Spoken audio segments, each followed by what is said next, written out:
হরে কৃষ্ণ। আজকে আমরা আন্তর্জাতিক কৃষ্ণ ভাবনামৃত সংঘের প্রতিষ্ঠাতা আচার্য কৃষ্ণ কৃপা শ্রীমূর্তি শ্রীল অভয় চরণারবিন্দ ভক্তি বেদান্ত স্বামী শ্রীল প্রভুপাদের লীলা পুরুষোত্তম শ্রীকৃষ্ণ নামক বইটি থেকে বল্ললের মুক্তি এবং শ্রী বলরামের তীর্থ পরিভ্রমণ নামক অংশটি পড়ব। শ্রী বলরাম স্বয়ং বল্লল অসুরের সঙ্গে মিলিত হওয়ার জন্য প্রস্তুত হলেন। সচরাচর বল্লল যখন কোনো পবিত্র স্থান আক্রমণ করে তখন প্রথমে শিলাবৃষ্টি হয় এবং সমস্ত আকাশ ধূলিময় ও অত্যন্ত দুর্গন্ধময় হয়ে ওঠে। তারপর সে যজ্ঞস্থলে অপবিত্র মলমূত্রাদি বর্ষণ করতে থাকে। এইভাবে অত্যাচারের পর এক বিরাট ত্রিশূল হাতে নিয়ে অসুরটি স্বয়ং উপস্থিত হয়। তার গায়ের রং ছিল অঙ্গারের মতো ঘন কালো। সে ছিল বিশাল দেহধারী। তার চুল দাড়ি ও গোঁফ ছিল তাম্রবর্ণ। বিশাল দাড়ি গোঁফ থাকায় তাকে বিকট ও ভয়ঙ্কর দেখাচ্ছিল। অসুরটিকে দেখা মাত্রই শ্রী বলরাম আক্রমণ করতে প্রস্তুত হলেন। প্রথমেই তিনি চিন্তা করতে লাগলেন কিভাবে এই বিশাল অসুরটিকে চূর্ণ বিচূর্ণ করা যায়। তিনি তখন তার লাঙ্গল ও গদাকে আহ্বান করেন এবং তৎক্ষণাৎ তারা তার কাছে উপস্থিত হয়। বল্লল অসুর তখন আকাশে উড়ে বেড়াচ্ছিল। এই সুযোগ পাওয়া মাত্রই বলরাম লাঙ্গল দিয়ে তাকে টেনে নামিয়ে তার মাথায় প্রচণ্ড গদাঘাত করলেন। তার ফলে বল্ললের মস্তক বিদীর্ণ হল এবং ভগ্ন ললাট থেকে রক্তপাত হতে লাগল। বল্লল উচ্চস্বরে আর্তনাদ করতে লাগল।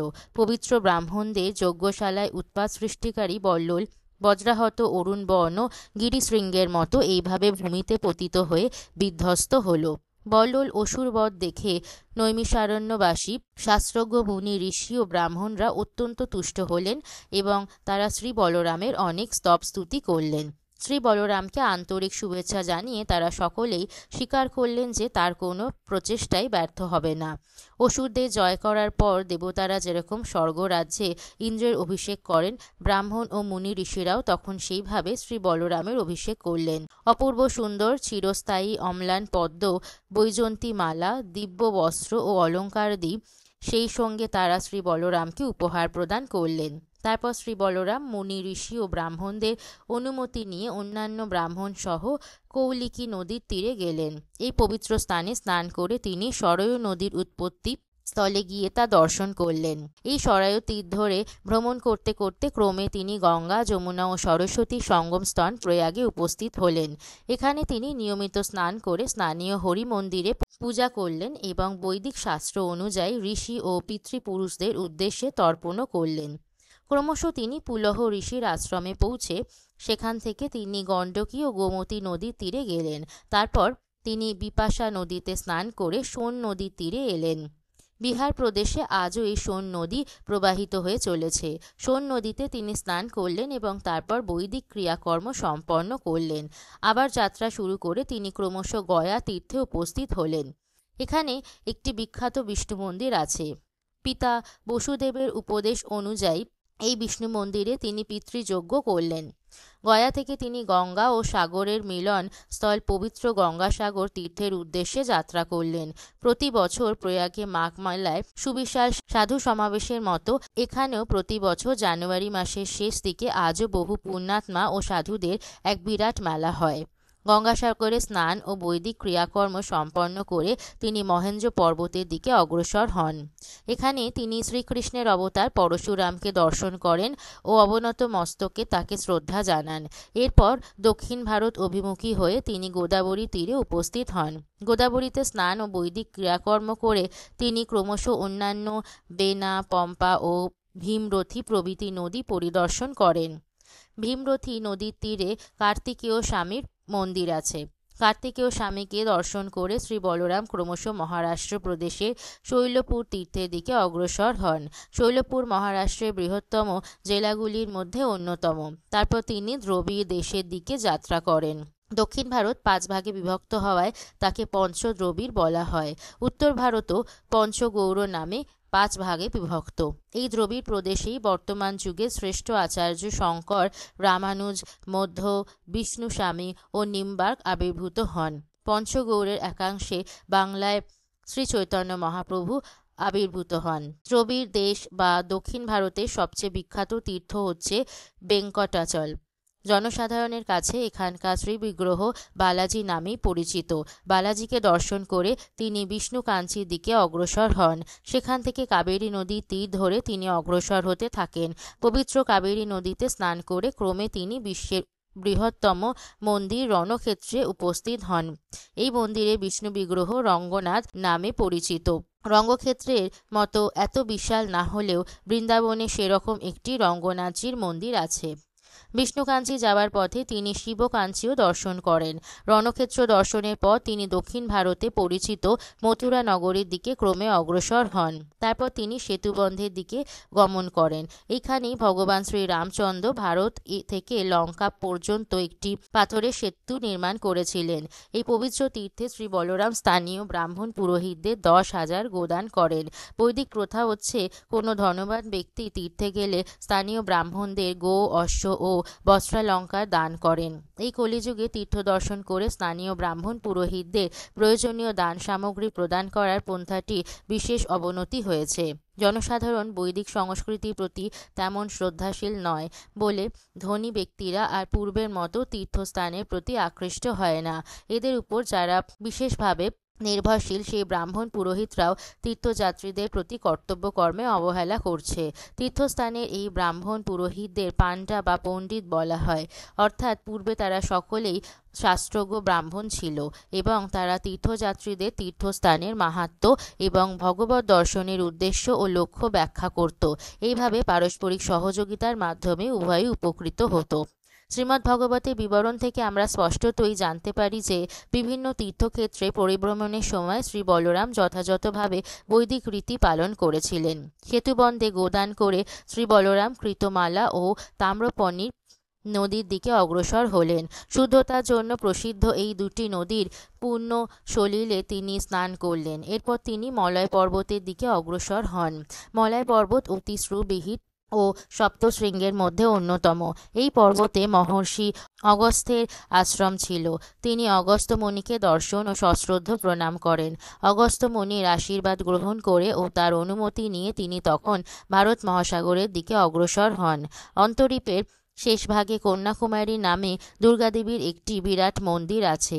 ভগবান শ্রী রামচন্দ্র এই মন্দির দর্শন করেছিলেন, তাই লক্ষ লক্ষ বছর ধরে এই মন্দির বিরাজমান বলে জানা যাচ্ছে। এখান থেকে তিনি ফাল্গুন তীর্থ নামে ভারত মহাসাগরের তীরের তীর্থস্থানটি দর্শন করেন। ভগবান বিষ্ণুর অবতার অনন্ত এখানে শায়িত অবস্থায় আছেন বলে ফাল্গুন তীর্থ প্রসিদ্ধ। এখান থেকে শ্রী বলরাম পঞ্চস্বর নামে অন্য একটি তীর্থস্থান দর্শন করেন।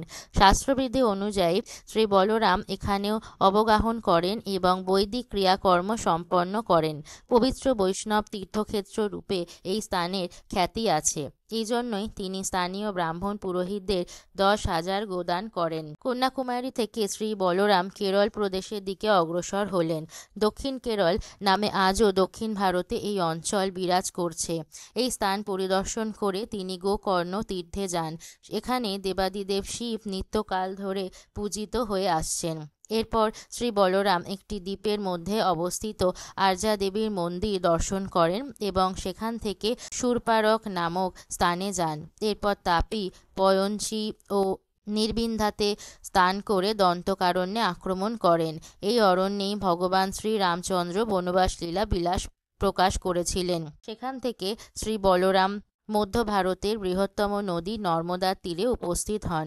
এই পবিত্র নর্মদা নদীর তীরে মহিষ্মতি পুরী নামে এক তীর্থস্থান আছে। এই পবিত্র তীর্থে অবগাহন করে শাস্ত্রবিধি অনুযায়ী শ্রী বলরাম অবশেষে প্রভাস তীর্থে ফিরে আসেন, কেননা এই স্থান থেকেই তিনি তীর্থযাত্রা শুরু করেছিলেন। প্রভাস তীর্থে ফিরে এসে শ্রী বলরাম ব্রাহ্মণদের কাছে শুনলেন যে কুরুক্ষেত্রের যুদ্ধে প্রায় সব ক্ষত্রিয়রাই নিহত হয়েছে। বিশ্বের গুরুভার লাঘব হয়েছে জেনে তিনি মনে মনে শান্তি লাভ করেন। বিষয় অভিমানী ক্ষত্রিয় রাজন্যবর্গে সামরিক শক্তির গুরুভার লাঘবের উদ্দেশ্যেই শ্রীকৃষ্ণ শ্রী বলরাম জগতে আবির্ভূত হয়েছিলেন। এই হচ্ছে বিষয়াসক্ত জীবনের পরিণাম। জীবনের একান্ত প্রয়োজনীয় বস্তুতে তুষ্ট না হয়ে বিষয় তৃষ্ণ জনগণ অতিরিক্ত প্রয়োজনীয় বস্তু সৃষ্টি করে। ভগবান বা প্রকৃতি দুর্ভিক্ষ, যুদ্ধ, মহামারী আদি প্রাকৃতিক দুর্যোগ রূপে এসে তাদের অবৈধ অভিলাষকে ব্যর্থ করে দেন। শ্রী বলরাম শুনলেন যে প্রায় সকল ক্ষত্রিয়রাই নিহত হলেও কৌরবরা তখনও যুদ্ধ করে চলেছে।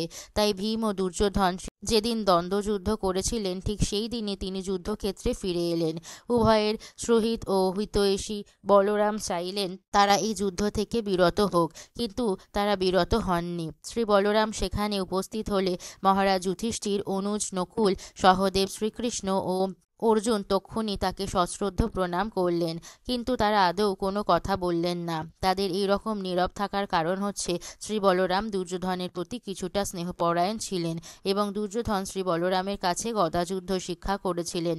এইভাবে ভীম ও দুর্যোধনের মধ্যে যখন দণ্ডযুদ্ধ চলছে, মহারাজ যুধিষ্ঠির ও অন্যান্যরা মনে করলেন যে দুর্যোধনের অনুকূলে কিছু বলতে তিনি সেখানে আসতে পারেন এবং সেই জন্য তারা নীরব ছিলেন। দুর্যোধন ও ভীমসেন দুজনেই উৎসাহের সঙ্গে গদা যুদ্ধ করছিলেন। তারা বিরাট দর্শক সমাবেশে একজন অন্যজনকে অতীব নিপুণভাবে আঘাত করার চেষ্টা করল। তখন মনে হলো তারা যেন নৃত্য করছে, কিন্তু তাদের নৃত্যরত মনে হলেও প্রকৃতপক্ষে তারা দুজনেই অত্যন্ত ক্রুদ্ধ হয়ে উঠলেন। শ্রী বলরাম যুদ্ধের অবসান ঘটাবার ইচ্ছায় বললেন, হে দুর্যোধন, হে ভীমসেন, আমি জানি তোমরা দুজনেই মহাবীর। এই বীরত্বের জন্য তোমরা দুজনেই জগৎ বিখ্যাত। তবু আমি মনে করি ভীম দুর্যোধনের চেয়ে দৈহিক শক্তিতে বলবান, কিন্তু দুর্যোধন ভীমের চেয়ে গদাযুদ্ধে নিপুণ। এই সমস্ত বিবেচনা করে আমার অভিমত এই যে তোমরা দুজনের মধ্যে যুদ্ধে কেউ কারোর কাছে শক্তিহীন নও। এই রকম অবস্থায় একে অপরের দ্বারা পরাজিত হওয়ার কোনো সম্ভাবনাই নেই। তাই এইভাবে যুদ্ধে কালক্ষয় থেকে বিরত হতে আমি তোমাদের অনুরোধ করছি। আমার ইচ্ছা তোমরা এই অর্থহীন যুদ্ধে অবসান ঘটাও। ভীম ও দুর্যোধন উভয়ের কল্যাণের উদ্দেশ্যেই তিনি এই সদুপদেশ দিলেন, কিন্তু তারা একে অন্যের প্রতি এতই ক্রোধান্বিত যে তারা পরস্পর দীর্ঘকালের বৈরীভাবের কথা স্মরণ করেছিলেন। একজন অপরজনকে শুধু হত্যা করবার কথাই চিন্তা করেছিলেন। বলদেবের কথায় তারা কোনো গুরুত্বই দেননি।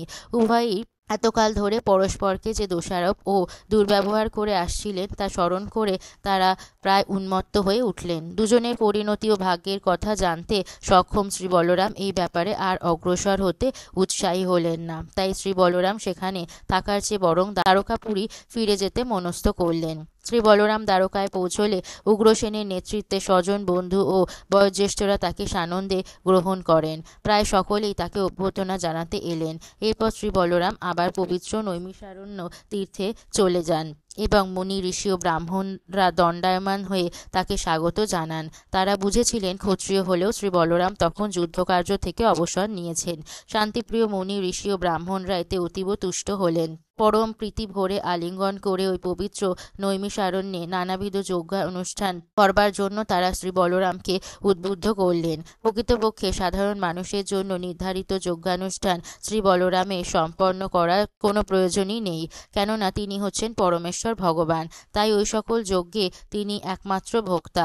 এই জন্য তার একটা যজ্ঞানুষ্ঠান রূপ দৃষ্টান্ত স্থাপন হলে শুধু বৈদিক অনুশাসন পালনের উপায় জনগণকে শিক্ষা দেওয়া, সৃষ্টির সঙ্গে জীবকুলের সম্বন্ধ তত্ত্ব, নিখিল বিশ্বকে জীবকুল কিভাবে গ্রহণ করবে, পরম গতি লাভের জন্য সৃষ্টির সঙ্গে কীরকম সম্পর্কিত হওয়া উচিত, নিখিল বিশ্ব যে পরমেশ্বর ভগবানে আধারিত সেই তত্ত্ব, পরমেশ্বর ভগবান সর্বত্র বিরাজমান, এমনকি প্রতি পরমাণুতে পরমাত্মা, নৈমিষারণ্যের মুনি ঋষিদের পরমেশ্বর ভগবান শ্রী বলরাম এই বিশুদ্ধ জ্ঞান শিক্ষা দিলেন। তারপর শ্রী বলরাম যজ্ঞানুষ্ঠানের পর গ্রহণীয় অবভৃত স্নান করেন। জ্ঞাতি, বন্ধু ও সুহৃদদের সমাবেশে নতুন রেশম বস্ত্র ও সুন্দর রত্নালঙ্কারে ভূষিত হলে শ্রী বলরামকে নক্ষত্র খচিত আকাশে পূর্ণচন্দ্রের মতোই উজ্জ্বল দেখাচ্ছিল। শ্রী বলরাম হচ্ছেন স্বয়ং পরমেশ্বর ভগবান অনন্তদেব।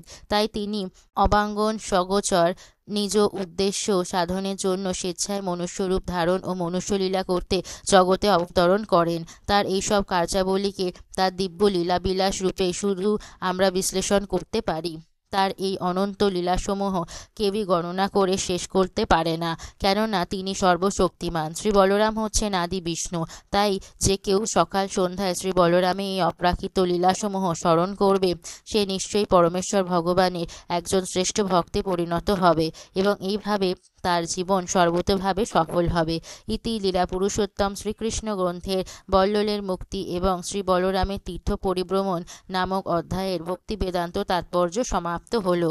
জয় জয় শ্রীলা প্রভুপাদ কি জয়। গল্পটি ভালো লাগলে অন্যদের সাথে শেয়ার করবেন, চ্যানেলটি সাবস্ক্রাইব করবেন নোটিফিকেশন পাওয়ার জন্য, আর কমেন্টে লিখবেন হরে কৃষ্ণ। ধন্যবাদ।